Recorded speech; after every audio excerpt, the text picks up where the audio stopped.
अस्सलाम वालेकुम एवरीवन। आज की इस वीडियो में हम देखेंगे कि ग्रेडिंग और रिपोर्टिंग एग्जामिनेशन सिस्टम में किस तरह से काम आता है। जब हम एग्जामिनेशन सिस्टम की बात करते हैं तो हम एग्ज़ाम्स कंडक्ट करते हैं, लेकिन उसको ग्रेड करना, उसको रिपोर्ट करना वो बहुत ज़्यादा इम्पॉर्टेंट है। उसमें कुछ क्वेश्चंस है। इसका मकसद ये है कि हम रिज़ल्ट्स को किस तरह से अनाउंस करते हैं, और रिज़ल्ट्स जब अनाउंस करते हैं या अंडरस्टैंड करते हैं तो उसमें कौन कौन से क्वेश्चंस हैं उनको हमें जहन में रखना होगा। क्योंकि जब ग्रेडिंग की जाती है, रिपोर्टिंग की जाती है, तो सबसे पहला क्वेश्चन ये आता है कि व्हाट शुड आई काउंट। क्या हमें स्टूडेंट्स की अचीवमेंट को काउंट करना चाहिए या उसने जो एफर्ट्स किए हैं उसको भी काउंट करना चाहिए। फिर हम जो स्टूडेंट्स की अचीवमेंट या एफर्ट्स को काउंट करते हैं तो उसको किस तरह से इंटरप्रेट करें, स्टूडेंट्स की स्कोर कैसे बनाएं और उसको किस तरह से हम कंपेयर कर सकते हैं।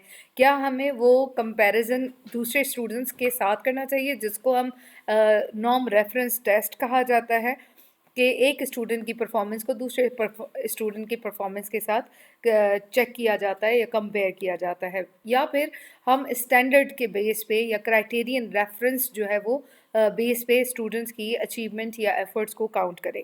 तो इस चीज़ को देखा जाता है, या फिर सेल्फ जो रेफरेंस्ड है, लर्निंग पोटेंशियल है कि उसने अब पहली जो एबिलिटी थी उससे उसने अब इम्प्रूव किया है, क्या हमें उस चीज़ को देखना चाहिए कि उसकी एस्टिमेटेड जो एबलनेस थी, जो उसने अंडरस्टैंडिंग लेवल थी, उसकी जो लर्निंग लेवल थी वो बढ़ चुकी है, तो हमें उस चीज़ को कंपेयर उस तरह से करना चाहिए।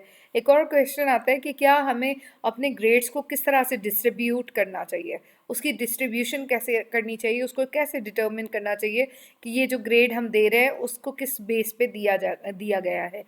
उसके साथ ही क्वेश्चन आता है कि how do I display students progress और स्ट्रेंथ और weaknesses to the students and their parents, कि हमें स्टूडेंट्स की वीकनेस, स्ट्रेंथ्स, उसकी प्रोग्रेस को किस तरह से मॉनिटर किया गया, और ना सिर्फ उसकी प्रोग्रेस को देखा गया लेकिन उसकी जितनी भी स्ट्रेंथ्स और वीकनेसेस हैं वो स्टूडेंट्स और पेरेंट्स को कैसे कन्वे किया गया। Where do I get the answers. तो आंसर्स के लिए हमें स्कूल की पॉलिसीज़ और गाइडलाइंस को देखना होगा कि स्कूल्स में जो भी गाइडलाइंस बनी गई हैं कि आप किस तरह से एग्जामिनेशन लेंगे, एग्ज़ाम्स अगर कंडक्ट हो गए तो उसके रिजल्ट्स कैसे बनाए जाएंगे। रिजल्ट्स बनाए जाने के लिए कुछ गाइडलाइंस बनाई गई होंगी, उनको फॉलो करना बहुत ज़रूरी है।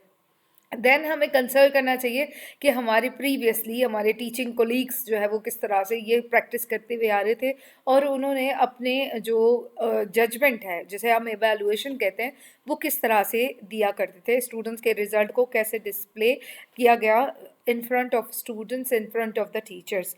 तो इस तरह से भी आप जो है वो ग्रेडिंग और रिपोर्टिंग का सिस्टम जो है वो कर सकते हैं।